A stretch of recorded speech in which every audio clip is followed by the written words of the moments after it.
Martha stood on the threshold of her own apartment, staring at the keys in her palm, a little metal bouquet of everyday habits. Now it wasn't her bouquet anymore. "Don't make a scene," Richard said, without lifting his eyes from the phone.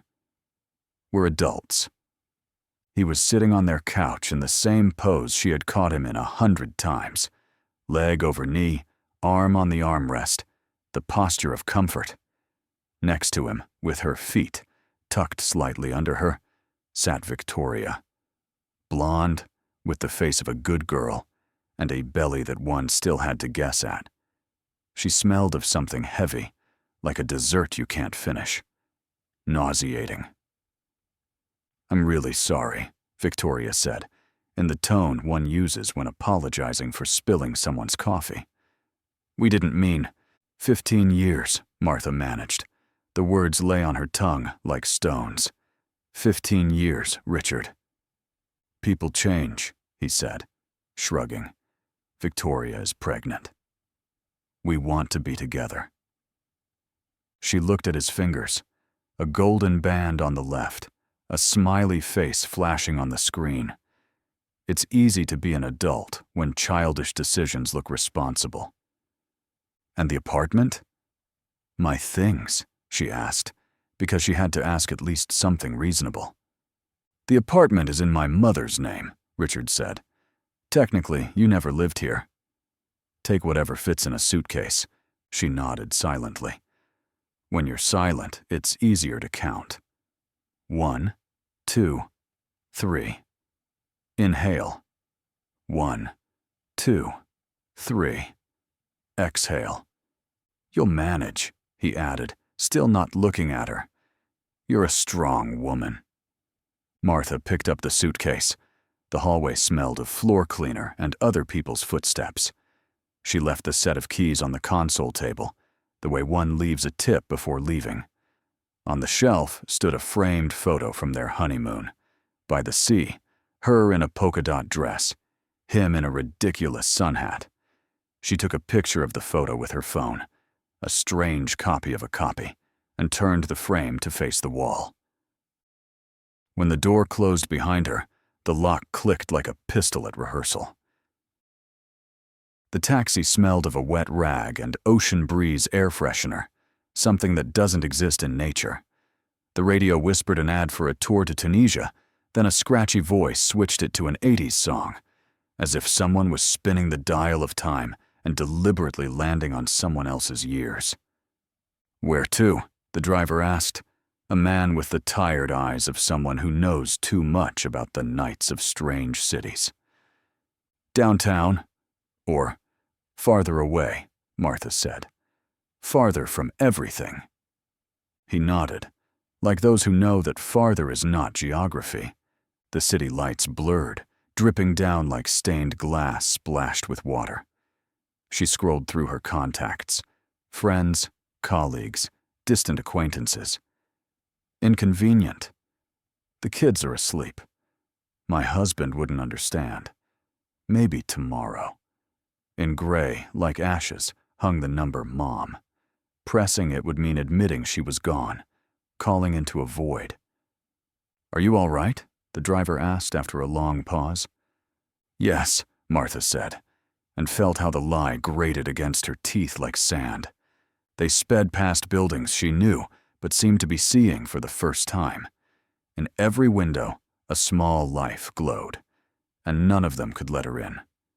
"There's a hotel not far from here," the driver said, as they entered a narrow street with trembling neon signs. "Old one.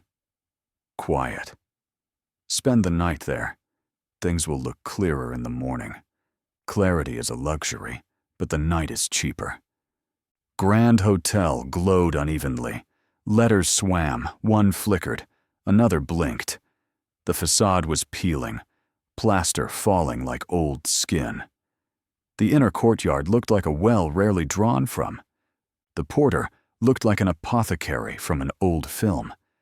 Neatly combed gray hair, eyes with dry fatigue. On the wall above him, a clock whose second hand slowed before every mark. The bell on the counter shone with fresh nickel, as if just polished. "Room?" he asked, and without waiting for an answer, smirked. "One night?" "Yes," Martha said. "The cheapest one. 7th floor. Room 69. $40. Elevator's broken." He placed a heavy key with an oval tag engraved 69 on the counter. Martha picked it up, surprised at how weight could be comforting. Something solid to grip in her hand. The staircase accepted her steps with the grumbling of an old house. Faded posters hung on the walls. Monday dances. New Year's ball, 1987. Quartet serious. On the 5th floor, a chill drifted out, like from an open freezer. Martha quickened her pace. Silly, but you want to outrun what isn't there. The door marked 69 was at the very end of a long corridor. The carpet was green and dirty, like a meadow after frost. The keyhole was a small mouth that seemed to whisper, "Don't." The room greeted her with the smell of old books, cracked floral wallpaper, daisies and bindweed, stirred in the draft. The bed creaked as she sat down. On the table, a lamp with fringe. In the corner, a fat television, not on but watching. She unpacked her things: toothbrush, t-shirt, notebook, phone. On the screen was still their photo by the sea. Martha's smile in the picture was slightly naive, the smile of someone who believes in guarantees. The tears came not in a rush, but from deep inside, like quiet water. She cried, forehead against palms, until she felt empty and light, as after a storm in a house with all the windows open. Then she fell asleep in clothes that still smelled of someone else's apartment. She woke with the feeling that it wasn't her moving.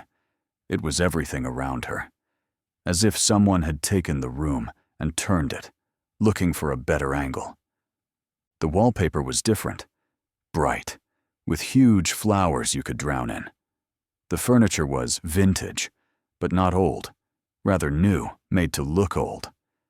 The fringed lamp glowed softly, like a nightlight. Outside the window, cars from the 80s, square bodies, mirrors on thin stalks. People below were dressed the same. Suits with broad shoulders, dresses with rounded collars. "What the—" Martha sat up, the sheet rustling softly like paper. She went to the window. The people below moved too evenly, too alike, as if rehearsing. Martha tapped the glass. The sound was like tapping a bottle. A sharp ringing startled her. On the nightstand sat an old rotary phone, the kind that in childhood had seemed like a symbol of adult life. It rang impatiently. "Hello?" Martha said. "Martha!"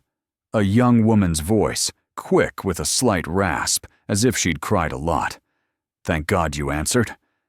Listen carefully. You're in Object 369. "What? Who is this? Where am I?" "No time. Open the drawer by the desk. There's charcoal and paper. Write this down. The rules. Is this some prank? A hidden camera show?" "Martha, 25 agents went in here voluntarily. 1 came out. And he still can't sit with his back to a window. Listen to me." She heard her own breathing. Too loud. The world grew too solid. Martha slammed the receiver down. Couldn't take it. She rushed to the door. The handle wouldn't turn. The wooden panel was smooth, like a wall.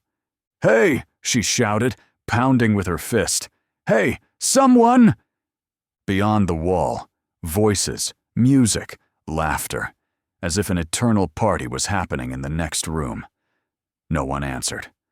She ran to the window, flung it open. Warm air smelled of caramel and gasoline.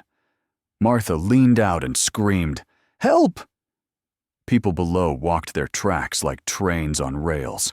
Not one lifted a head. The door opened silently. A maid entered, in a starched apron and a mask, like in old hospitals. On her tray, roast chicken, Greek salad, a glass of red wine. "Explain," Martha said. "What is this? A shoot? Reality TV? Where are the cameras?" The maid silently set the tray on the table, stood still. Martha grabbed her arm, thin like porcelain, and yanked off the mask. Where lips should have been, there was a black void and bare teeth, like on a wrong anatomical model. Martha had time to think, "This is impossible," and then fell into blackness. She came to at the phone's ringing. Inside her skull, it rustled like a newspaper stand in the wind. The room itself seemed queasy. "Martha?" The same voice, tense but worn. "Did you see the maid?" Martha sat up, squeezing her eyes shut to hold back nausea. "Yes," she said. "God." Listen carefully. Rule number 1. Pretend everything is normal. When the maid comes in next time, smile and say, "Good afternoon."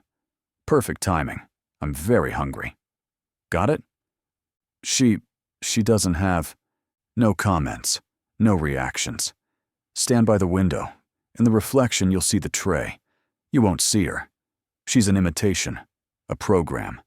Don't show you know. And if I can't hold it together, then you'll be here for a long time. Maybe forever. Who are you? Sarah. Write down Rule 2. When you hear the door close, turn around. If the maid is standing with her back to you, facing the door, go to the table. Cut the chicken. Pretend to eat. If you do it right, the door will open and close again. That means she's gone. Martha stood, her body feeling like a borrowed costume. And then? Then look at the clock above the bed. It will show 3 a.m., always 3. Watch the building opposite. Wait until you see the silhouette of a child in one window, waving to you. At that moment, the clock will read 9:35 p.m. Only then will the door open. And if I get it wrong? Silence. The line cut. Only faint static remained, the sound of empty waves.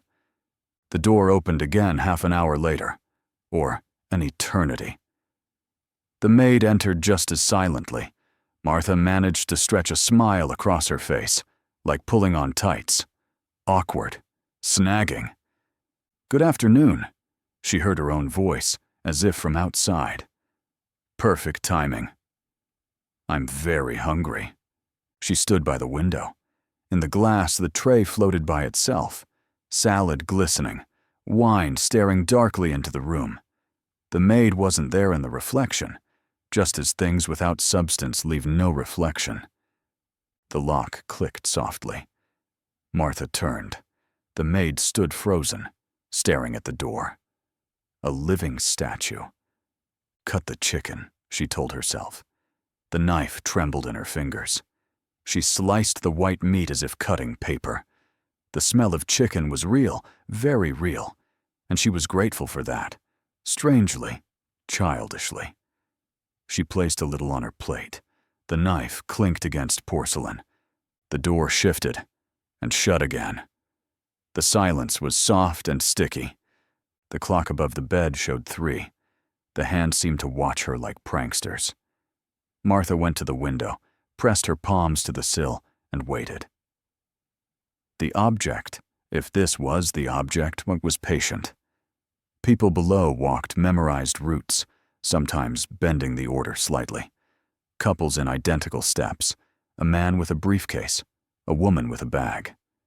The caramel smell grew sweeter, as if sugar melted in a pan. An hour passed. Maybe 2. Martha told herself out loud everything she remembered about her school teachers, to keep from losing her mind in the waiting. She asked herself, "Are you changing?"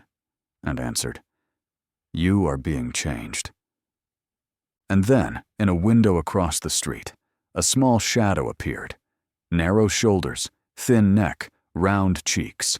A child lifted a hand and waved, so sincerely the way only children wave, or those who imitate them too well. Martha turned to the clock. 9:35. The door clicked, opened a little, like an invitation. Beyond it, there was no corridor. It was her stairwell, the same stairwell, with the tiny paint spot on the railing she had left once while repainting the kitchen frame. The same doormat, the same smell. Coffee mixed with laundry detergent. "No," Martha whispered. But she stepped through. "Martha," Richard said, rising from the couch. His face was crumpled, eyes wet, as if he had slept and wept in his dreams. "Forgive me." "Please, I'm an idiot." His voice was the exact voice she knew, down to every intonation. No theatrics, just one gesture, to his chest, as if it hurt. "I finally understand. I broke it off with Victoria. I love you. I always loved you. I was just afraid. Weak. Give us a chance." The phone on the table rang. The old landline, cord curled like a spring. Martha flinched. She picked it up. "You're in the room of temptation," Sarah said quickly, breathless. "Don't believe him. It's not him. It's what you most want to hear. Stay more than an hour, and this will become your reality. But you'll remain in the object. Forever." "Martha, who are you talking to?" Richard took a step. "I'm here. Look at me." "There's only one way," Sarah said. "Tell him the truth. Every honest word will break the illusion. It hurts. But otherwise, you'll stay." Martha began, then fell silent. Richard came closer, hand outstretched. The same hand she knew down to each vein. "I know I was a bastard," he said, "but we can fix it. We'll fly back to where we were happy. Remember the sea? Your polka dot dress?" Martha closed her eyes. The sea was green, rough as glass from a bottle. He walked beside her, clutching his silly sun hat so it wouldn't blow away. She could have stepped into that memory and hidden there, like a child under a blanket. "The truth," she whispered. "The truth is, you never loved me. You loved convenience. You loved that I cooked and stayed quiet." Richard flinched, barely, like paper rustling. "The truth is, I knew about your affairs for 3 years," she went on. "Found other women's hairs in the car.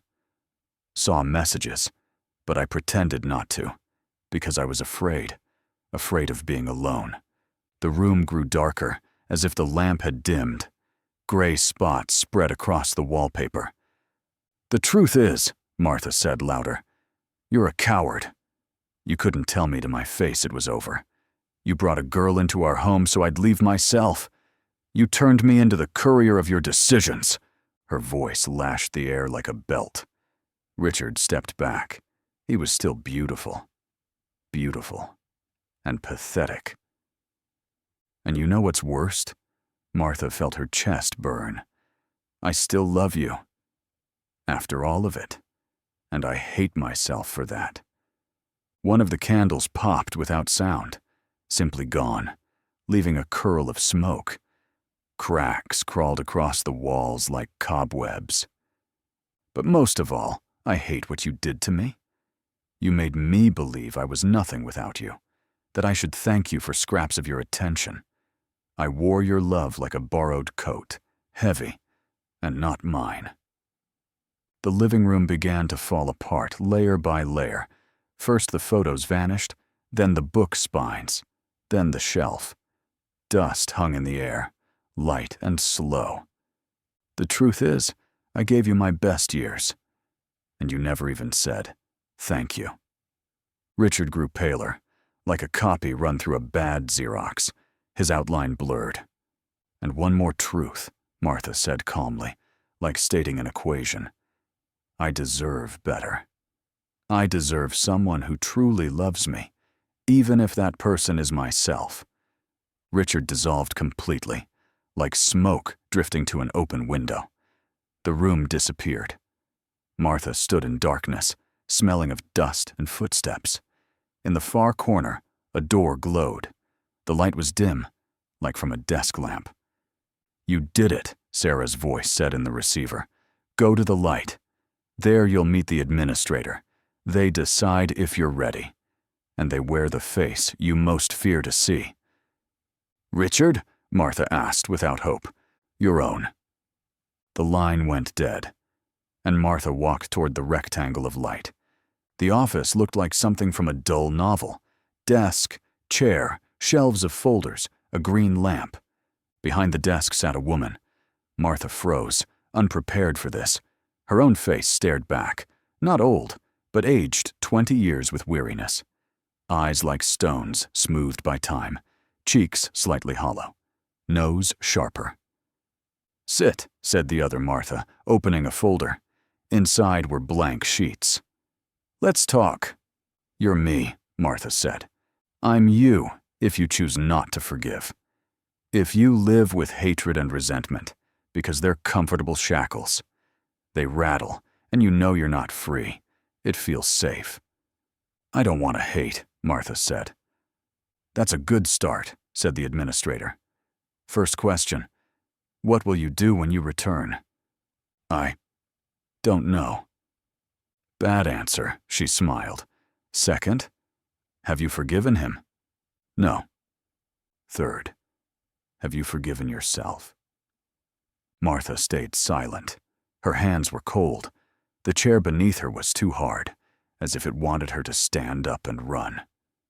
"See," the administrator said, "we're always harsher on ourselves than on those who betrayed us. We were taught that a good girl endures. Fine. There are two paths. First, leave. Return to where it's rain and taxis and the hotel that smells of polish and caramel. You'll live. Maybe meet someone. Maybe laugh. But the wound will remain. It will ache sometimes, like a healed fracture in bad weather. Second, stay. Become part of the object. Help others, like Sarah. Here, nothing hurts." "And Sarah?" Martha asked. "What about her?" "She passed all the trials. And in the last moment, she stayed. Her voice is for those who still listen. She chose to be the voice in strangers' nights." "Is there a third path?" Martha felt something turn within her, like a key in a lock. "I want to go back. Not for revenge, not to prove anything. I want to live, a real life. And if love comes, not be afraid of it." For the first time, the administrator smiled genuinely. The wrinkles around her eyes softened. "It's not easy. Forgiving doesn't mean forgetting, but it means not letting the past be your navigator. You remember the lesson, but you don't drive by it." "I'm still me," Martha said suddenly. "Will you disappear if I choose otherwise?" "I'll just become a possibility," the other Martha said, closing the folder of blank pages. "And then, dust on a bookshelf. Go. The door's behind you." Martha stood. At the threshold, she stopped. "Thank you," she said, "for being me." "Go," the administrator repeated. "You deserve better." She opened her eyes in room 69. The wallpaper was cracked again, but now just with ordinary cracks, not paths into strange forests.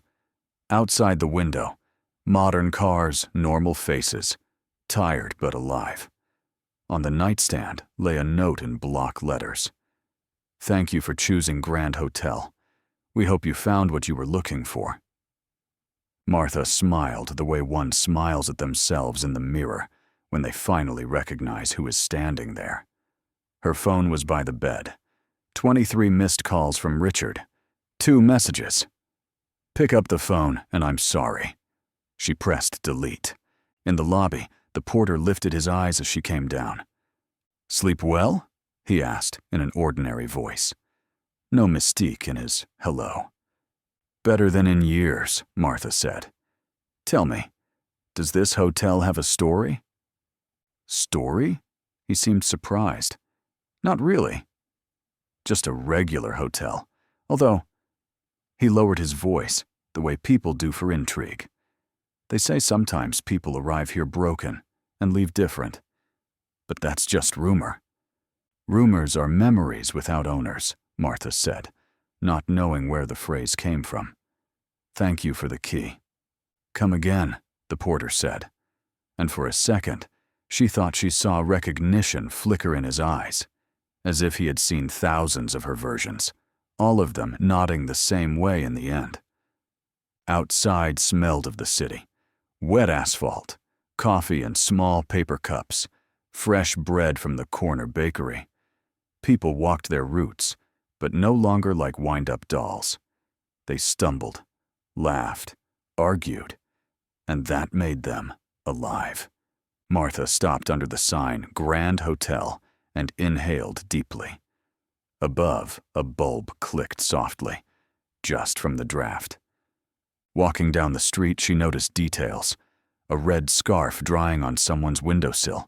A girl in headphones dancing on the crosswalk, forgetting herself. A balding, weary man buying flowers clearly without an occasion, just because. She smiled at each of these little not because moments, and the world answered her in kind. Her phone buzzed. Not Richard. Not work. An unfamiliar number, short, like from another country. She looked and muted the sound. Let the world wait a minute. She bought a coffee, black, bitter, and sat on the library steps, listening to raindrops tapping the leaves of plane trees. For the first time in a long while, she had no plan except one: to walk. Passing an antique shop window, she stopped. In the display stood a rotary phone, just like the one in her room. Beside it, a fringed lamp. She smiled at the shopkeeper. The woman smiled back. Beautiful things, Martha said. They remember more than they say, the woman replied. Sometimes it's enough that things remain silent. A voice in your head is also a thing. And now it sounded different. She looked back at the hotel only with her eyes, glanced at the facade, and turning the corner, caught herself wondering. Was Sarah real? Maybe the voice was hers all along, invented because she couldn't do otherwise. Maybe Sarah was herself, the part that would one day stay behind, speaking to those who hadn't yet learned to speak with themselves. Or maybe Sarah was just Sarah. Not everything needs explaining. That evening she rented a room in a cheap hotel in another district, windows facing a noisy intersection. She left the light on for a long time, reading the first book she found, drawing in her notebook a list, not of tasks, no, but of things she was ready to say yes to. Saying yes to herself sounded banal, but houses are built on banalities. Before sleep, she dialed Mom and let the phone ring and ring until a stranger's voice said the number didn't exist. She closed her eyes and whispered, "I forgive." Not him, not herself.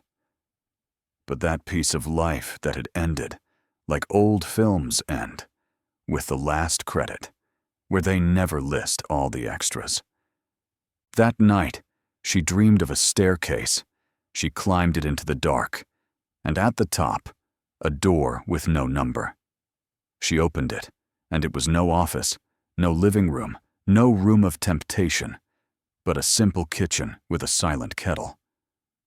Outside the window, a soft, almost summer rain was falling. The next morning, she bought a cheap notebook with a yellow cover, wrote the date on the first page, and the words, Room 69, a second chance, then crossed them out and wrote, the first. And she kept walking, simply to walk. Sometimes when she passed old hotels, she thought she saw a child's silhouette waving from a top-floor window. She smiled back, not out of fear or superstition, but because she knew. The world is generous to those who stop arguing with it about how things should be. Sometimes the greatest courage is not to smash the illusion, but to leave it in the museum where it belongs, and live among the exhibits. Somewhere, maybe, an old phone still rings. Somewhere, a maid sets down a tray with roast chicken and salad. Somewhere, a clock stays stuck at 3. But Martha had her own clock now, and it was moving.